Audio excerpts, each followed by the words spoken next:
Welcome to another episode of the Deal Making Podcast with Dan Del Real. I'm your host, Dan Del Real, and today we have Josiah Verrinder with us today. Welcome to the show. Today is the final episode of Season 2. We're getting ready to wrap Season 2 and roll into Season 3 immediately. And so for Season 2, we talked to everybody inside the office, all of our team members. As we kind of wrap Season 2, we're going to pivot into Season 3, and we're going to start to talk to people outside the office, people that we're putting deals together with, and you'll hear some stories behind the deals that are happening.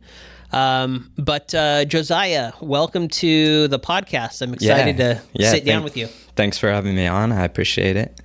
It's been a long time in the making. It's been a long time coming, and we're finally here. It's about time. Very cool, very cool. All right, so Josiah, you started with us last year, so 2025. Correct. And then tell us a little bit about what got you interested in real estate, and how did you get here? Yeah, so I got licensed in August of 25. Mm-hmm. And so I've been licensed for about 6 months now. And I first heard about the opportunity through Daniel. Mm-hmm. I know you had him on the podcast last month. I believe it was last month. Sounds about right. Yeah. So I've been good friends with him for a while. And I remember it was about January of last year that we were hanging out with some friends, had breakfast, and we were talking about work, talking about career paths, what we wanted to do. And he mentioned that you ran your own brokerage and that you were looking for young guys to come in to kind of coach and train up. Mm-hmm. And that sparked my interest. I've always been entrepreneurial, and I've had a desire to learn how to run my own business. So that sparked my interest. Nice. And I got your contact. We had coffee, and the rest is history. That's right. Okay. So you're talking to Daniel. You've kind of always had an entrepreneurial bend, you're saying? Yeah.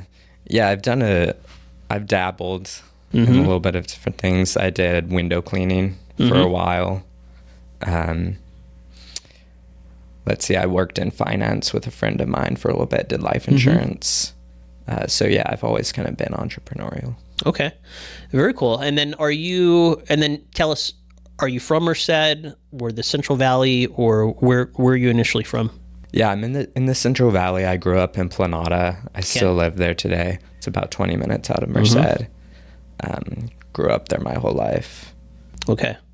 And then what do you think it is? What got you interested in entrepreneurship? Can you trace it back to an experience, or maybe kind of just the culture that you were raised in, or what do you think where does that come from?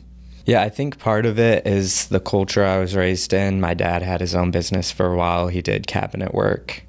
Oh, nice. Okay. And I would help him with that sometimes. So I think that kind of instilled into me a little bit. At the same time, I like the idea of being able to create something from the ground up that represents who you are and the mark that you want to make in the world. And I like the idea of doing that. I don't want to be stuck working for somebody else and making their dream come true. I have a vision. I know what I want, and I want to make that happen. And I feel like being an entrepreneur and having your own business is a step towards making that happen. Nice. Very good. Okay. Yeah, that makes sense. Your dad has his own business. You helped him out. And then I'm sure that probably helped kind of shape the way that you were thinking about working for someone versus building your own thing. And then definitely. after you sat down and had coffee with Daniel, what happened then? Were you immediately sold on, hey, this is the thing that I want to go do? Or, were you kind of trying to figure out, hey, maybe this will work, maybe not? Or what happened after the initial conversation? Well, initially it just sparked my interest. Prior to that, I had tried a lot of different things, but I never had somebody actually coaching me in business, teaching me how to do it. So that sparked my interest. Right off the bat, I had never really thought about real estate. So I didn't really know what to expect. Mm-hmm. So I met with you. I think I shadowed you a few times, came to the office. We had the lunch and learns. And that was when I started to realize that this is a really big opportunity. Mm-hmm. Here in Merced, I have somebody who knows the business, who's been doing it for a long time, and who's willing to sit down with me and teach me step by step how to be successful and how to make it happen. And the principles you learn from building a real estate brokerage can be transferred to other businesses as well. Mm-hmm. Okay. So you were interested to learn more, and then you started to kind of check it out and explore the opportunity. And then the more you explored it, you started to kind of see the opportunity. And then at a certain point, did you say, okay, now I'm ready to start to study for my courses? Or when did you make the decision to get licensed? Yeah, I believe it was in March of last year that I actually signed up, got the coursework, started studying. Mm-hmm. I think I passed the exam in July, I believe. Okay. And then you know how California is. They take their sweet time. So unfortunately, I do. Yeah, it was about a month later in August that I actually got my license. So it was about a 4 to 6 month period. So you started to study, you started your courses in March, and then you got licensed in August. So good from start to finish, about 6 months? Yeah, around there. Yeah. Okay. Yeah, I would probably say that's pretty average. A lot of that time you're just kind of waiting for them to process the paperwork. You're working through the courses. So I think probably the fastest I've seen someone go through it is like 4 months if all the stars align. But what's more common is like 5 to 6. So that's probably right on par with the speed of the state of California. Yeah. Okay, cool. All right. So then you pass your test. And then after you pass the test, you hit the ground running. And what's your experience been like since getting your license? Is it pretty much exactly what you thought it would be? Is it a little bit different? What's kind of been your experience? Yeah, I don't know if it's necessarily exactly what I thought it would be.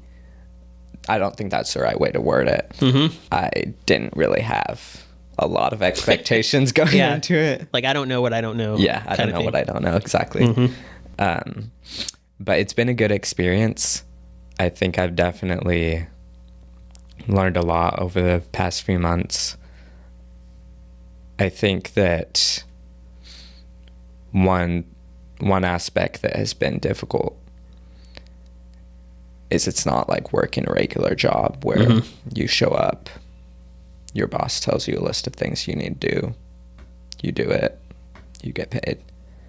This is more like you kind of have to set your schedule. You have to decide what you're going to do every day, what you're going to do every week. And that was something that I wasn't really used to. Mm-hmm. So that took some time to adapt to that. And I'm still working on that. Mm-hmm. But it's been a good learning experience, for sure. Yeah. Yeah, you have freedom to kind of come and go as you please. Right. And, you get to decide what you're going to do, which could be good or could be bad, or, it's just everybody's at a different place. Yeah. And so if I'm hearing you correctly, you're saying, hey, I'm figuring that part out. That part's a little bit different than being an employee, but you're figuring it out and you're learning that's a part of the role. Right. Okay. All right. So you wouldn't necessarily say it was exactly what you thought it would be, but you're kind of not really. You didn't have a clear picture of exactly what it was going to be. You were just like, hey, let's get licensed and let's go. Is that kind of how you're thinking about it? Yeah, I tend to be that way. I tend to jump in head first and then see how it goes. Very cool. Okay.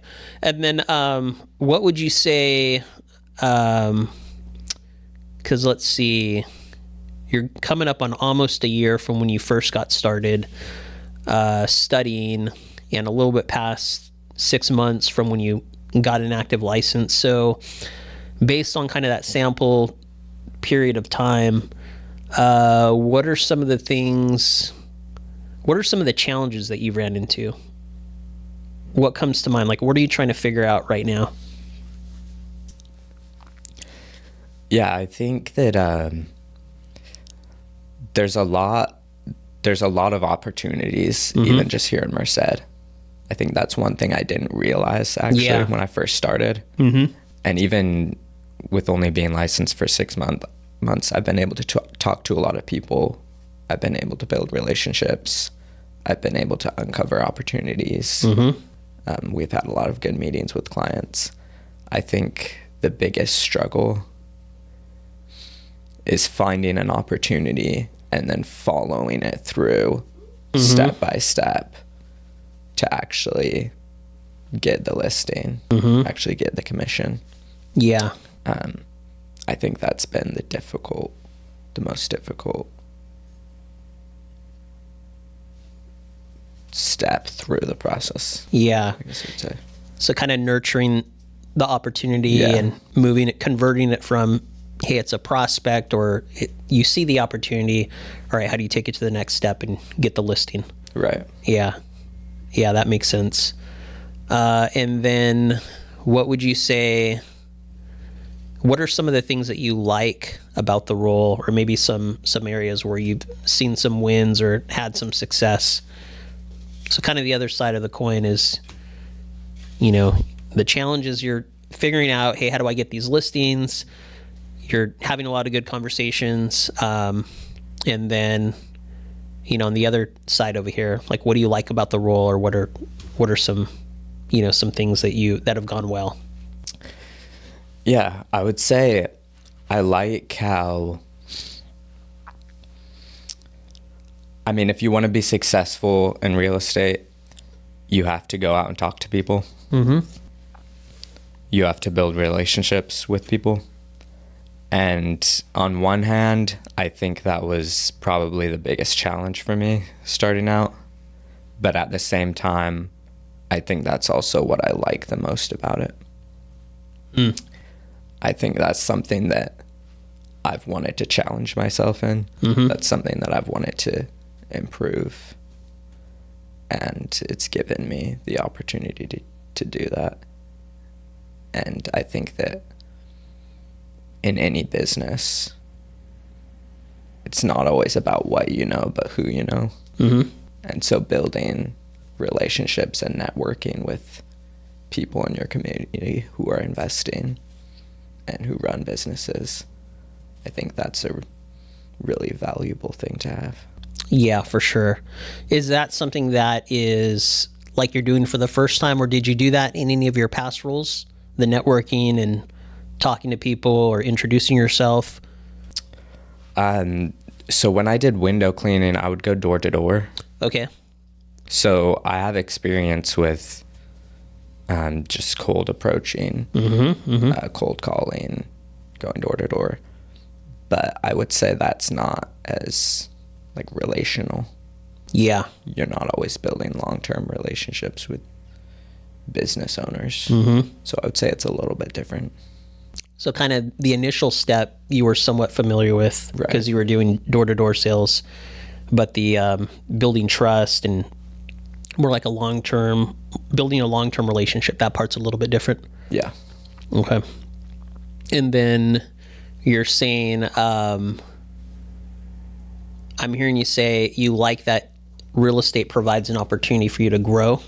You're challenging yourself in the area of going out and talking to people, and it's you're seeing some growth there. Yeah. Okay. No, that's good.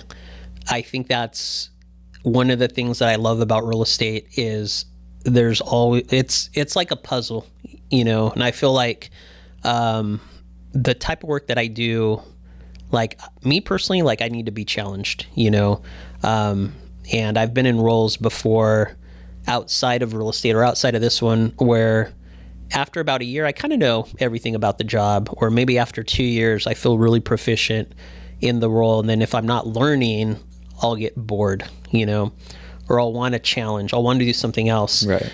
And so with real estate, it is, I feel like it's something where you can just continue to grow and grow. There's always bigger deals or different types of deals. There's different property types. There's a bunch of different perspectives or hats you could wear, whether you're a broker or an investor or a tenant, there's a lot of different, hats that people wear in real estate. So it's really like the growth opportunity is unlimited, Exactly. Yeah. Yeah. So, okay. And then for this year, so what are your plans for this year? I know you have goals and, your perspective, I'm sure, is a lot different as you start this year than it was, when you started 2025. Because starting 2025, you hadn't had that conversation with Daniel. Real estate probably wasn't even on your radar. Right. So this year, the beginning of this year is a lot different than last year. So what are you planning for? What are you looking forward to in 2025? Yeah, exactly. Last year, I think at the new year, I always kind of take time to, I wouldn't say I plan for New Year's resolutions, but I like to set goals for the year. And real estate was not on the list. It definitely is now. I think that I want to focus more on sales this year. I want to set my first sale listing is what I would like to do in the first quarter of the year. Nice. Yeah, that's a great goal. I think, that's good to hear. So get your first sale listing, and then anything else that you're planning for, both like in real estate or in your personal life, or what do you got? What are you planning to do this year? What else are you thinking? Yeah, well, I think my main focus this year is growing the business, and I want to get as many listings as I can. Nice. That's my main focus. Outside of work, I volunteer at the church a lot. I have ministries at the church. Me and Daniel have a Bible study we do here at the office. I think growing that to a bigger group would be really cool.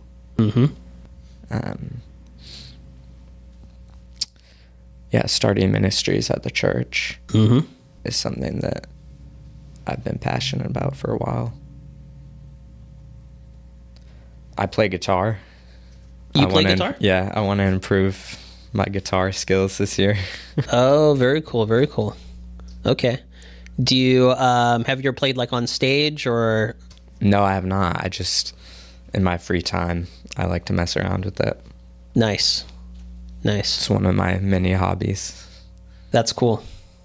All right. Those are all great goals. Get a bunch of real estate listings, grow the ministry, play guitar.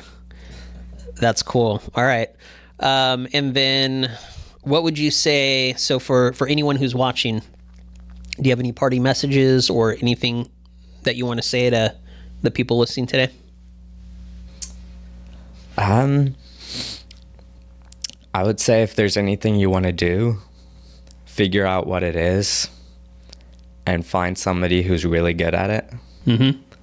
And then just spend all your time with them and shadow them and learn from them. Very cool. Very cool. Well, I know you're going to do great things this year. And it'll be interesting to have you back on the show. And then, we can kind of unpack maybe next year about the same time and just kind of look back and see the growth. And I'm sure you'll have a bunch of stories to tell about real estate, the growing ministry. Maybe you'll have a song or an album that you've cut by that time. Maybe so. Very cool. Yeah, all right. We'll have to do part 2. Part 2, coming 2027 for sure. All right, let's do it. Let's plan it on the calendar. Very cool. All right, Josiah. Well, thank you for joining us today. appreciate your time and for joining us on the show. Yeah, thank you. I appreciate it.